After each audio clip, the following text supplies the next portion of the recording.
Assalamualaikum warahmatullahi wabarakatuh. Apa kabar sobat sekalian? Jumpa lagi di channel Rama teman ini. Kali ini kita akan membahas berita dan masih hangat diperbincangkan, yaitu tentang vonis 3 tahun Farid Okbah dan kawan-kawan dan bakal laporkan 2 anggota majelis hakim ke komisi yudisial.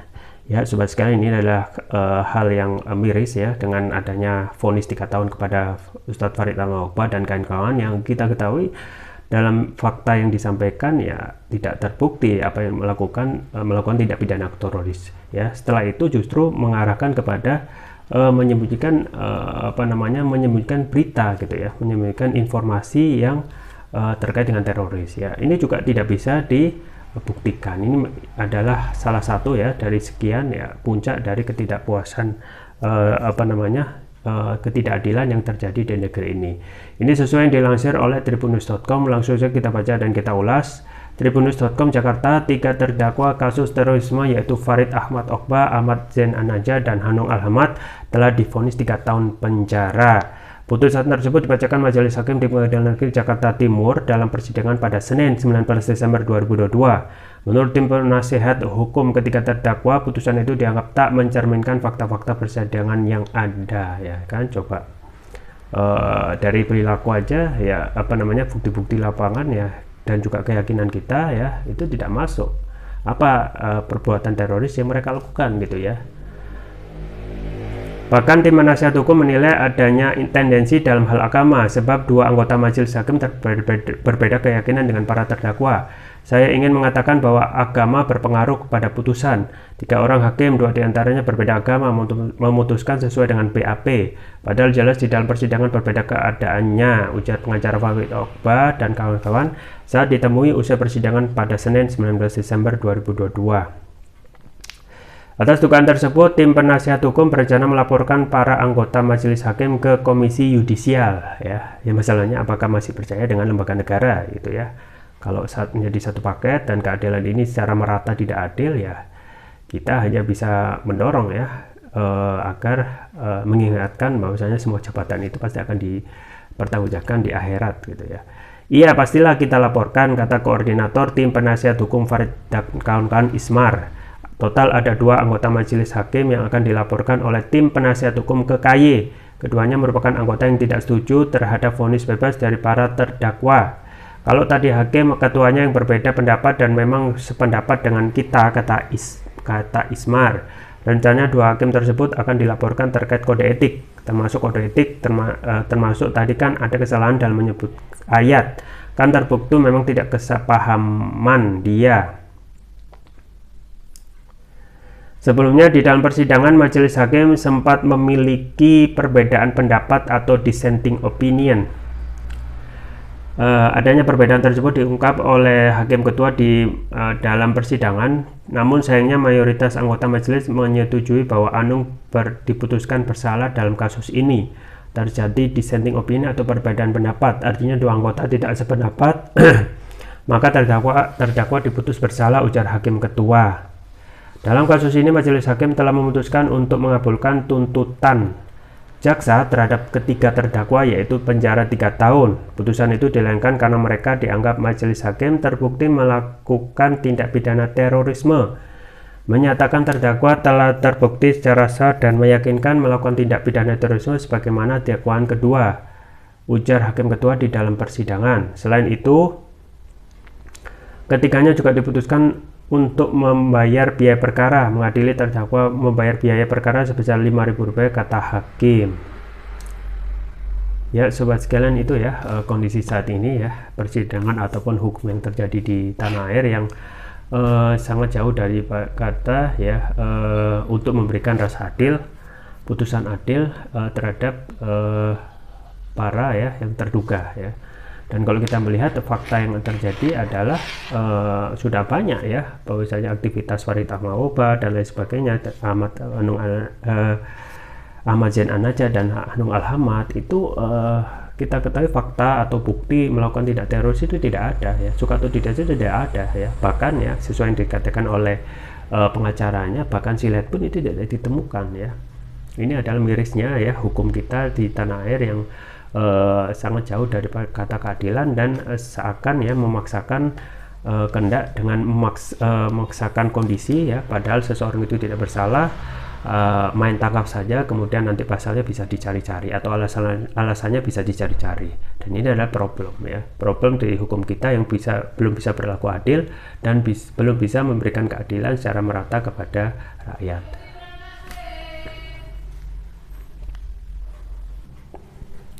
Nah kemudian ya, ini sama kasusnya seperti Munarman yang tidak terbukti melakukan tindak pidana teroris ya, kemudian dialihkan dengan menimbulkan informasi ya. Informasi seperti apa kan tidak jelas, termasuk juga untuk kasus Farid Amaloba, Ahmad Zain An-Najah dan Hangunung Al-Hamad ini, kita ketahui aktivitasnya adalah aktivitas seorang dai menyampaikan ya. Bahkan juga pernah ya Farid Okbah itu datang dan ini kan aktivitas Okbah membuat partai, dan itu sah dalam kondisi sekarang ya, untuk sesuai pasal sesuai yang sesuai dengan aturan konstitusi. Seseorang itu membentuk partai untuk kebebasan menyampaikan hak dan berkumpul ya, menyampaikan hak dan pendapat berdasarkan tulisan dan lisan, termasuk dalam melakukan aktivitas Ustadz Farid Amaloba ya dalam membentuk partai ya, sebagai posisinya juga sebagai dai yang menyampaikan ya, tugasnya atau fungsinya sebagai menyampaikan ya agama di tengah-tengah umat. Nah ini adalah aktivitas sehari-hari yang terjadi ya, ataupun tersaji dalam fakta peradilan gitu ya. Dan juga ya kita ketahui di pemberitaan Farid Ahmad Okbah ini ya juga pernah mendatangi ya dalam kapasitasnya sebagai dalam kepartean ya, mendatangi presiden ya, kemudian menasehati ya presiden untuk hal-hal yang baik, yang normatif ya, untuk sholat sampai hal-hal yang sederhana dalam agama, dan itu disampaikan dalam kebaikan sebagai seorang dai. Pun juga kalau kita melihat ya indikasi melakukan tindakan teroris, misalkan melakukan pengeboman ya, ataupun melakukan vandalisme dan lain sebagainya, itu tidak terbukti gitu ya. Yang kita sesalkan itu ya, kondisi sekarang terkait masalah isu terorisme ini terus digoreng ya, kemudian dikenakan terhadap orang yang terduga. Bahkan ada tindakan tegas ya, baru terduga itu bisa ditembak mati ya. Dan kita ketahui yang melakukan itu misalnya Densus 88 tidak ada kompensasi ataupun sanksi terhadap perilaku tersebut ya. Padahal ini baru terduga ya, dan kita ketahui apa yang dilakukan oleh para ustadz ini hanya melakukan aktivitas sebagai seorang dai gitu ya. Nah ini juga menjadi patut kita sayangkan ya, rezim ini yang terus melakukan kriminalisasi ya kepada para ulama ya, diteroriskan, kemudian para aktivis dipenjarakan dengan alasan ujaran kebencian atau berita hoax. Ini terus menerus diulang-ulangi ya, seakan tidak berkaca lagi terhadap tujuan negara ini ya, dan terkesan ya ancaman terhadap itu ya juga dihujamkan kepada anak negeri bangsa ini sendiri gitu ya. Jadi tujuan negara kita itu ya, pertama ya, melindungi segenap bangsa Indonesia dan seluruh tumpah darah Indonesia, kemudian memajukan kesejahteraan umum, mencerdaskan kehidupan bangsa, dan ikut serta dalam keadilan perdamaian dunia. Jadi melindungi segenap bangsa dan juga seluruh tumpah darah itu adalah tugas negara ya. Melindungi, mengayomi, bukan malah menangkapi, menimbulkan kecemasan, ketakutan di tengah-tengah umat, yang itu tentu saja jauh dari kata tujuan dari pemerintah yang harusnya bisa memberikan kenyamanan dan juga keamanan bagi anak negeri ini, anak bangsa negeri ini. Jadi ini yang patut kita sayangkan, termasuk juga putusan-putusan yang tidak adil yang juga diajukan oleh Farid Amaloba yang rencananya bakal dilaporkan ya ke Majelis Komisi Yudisial ya. Masalahnya apakah kita masih percaya gitu ya kalau kita melihat hukum saat ini, sedangkan mereka kurang lebih satu paket ya. Kalau sudah paketnya seperti itu ya, keadilan itu akan sulit gitu ya.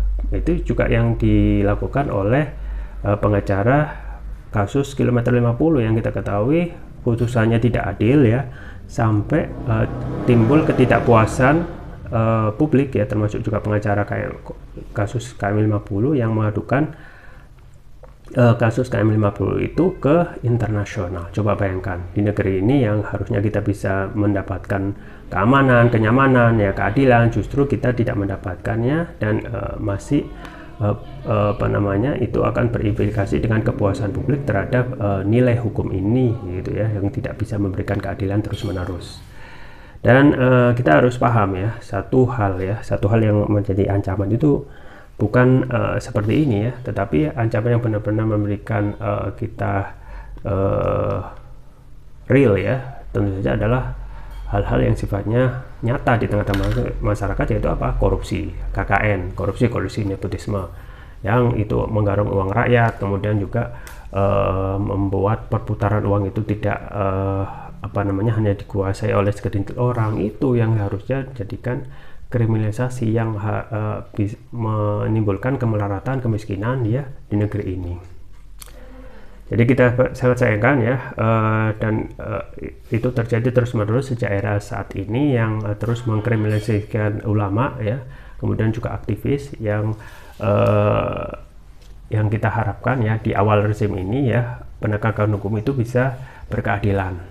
Penegakan hukum itu bisa menyentuh kepada tindak pidana yang benar-benar real, yaitu ancaman kita semua, yaitu korupsi, yang justru malah dalam revisi KUHP ini hukumannya malah diperingan ya. Misalnya untuk kasus korupsi Jaksa Pinangki ya, yang benar-benar melakukan TPPU ya, dan juga suap, itu penjaranya tidak sampai 2 tahun, sekarang sudah bebas. Sedangkan kalau kita melihat aktivitas ustadz ya, para dai yang saat ini dicokok dan divonis 3 tahun ini, ya tidak lain adalah melakukan aktivitas dai ya, dakwah dan lain sebagainya, itu malah dikriminalisasikan ya. Jadi kita harus khawatir dengan kondisi negara ini, yang kalau salah satu ya ciri hancurnya suatu negara adalah ketika hukum itu hanya dikenakan kepada orang-orang yang bawah ya, orang-orang di bawah, dan tumpul kepada orang-orang yang mempunyai kekuasaan ataupun jabatan ya. Dan ini sudah berlangsung. Ini juga kita khawatirkan ya, banyak juga institusi-institusi yang kita lihat ya, banyak sekali pelanggaran yang seharusnya mengayomi justru memukul ya. Institusi yang justru harusnya mengadili malah mengkriminalkan dan lain sebagainya ya.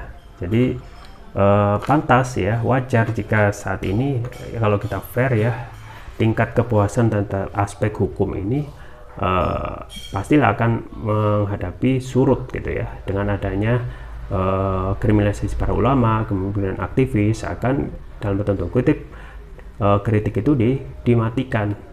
Orang yang tidak sesuai dengan keinginan dari kekuasaan maka dikriminalkan. Berarti terlihat benar ya corak otoriter yang ada di negeri ini ya. Nah, kita harus kembali sadar bahwasanya mereka ya, anak-anak bangsa itu sama ya, mereka makan di negeri ini ya, minum di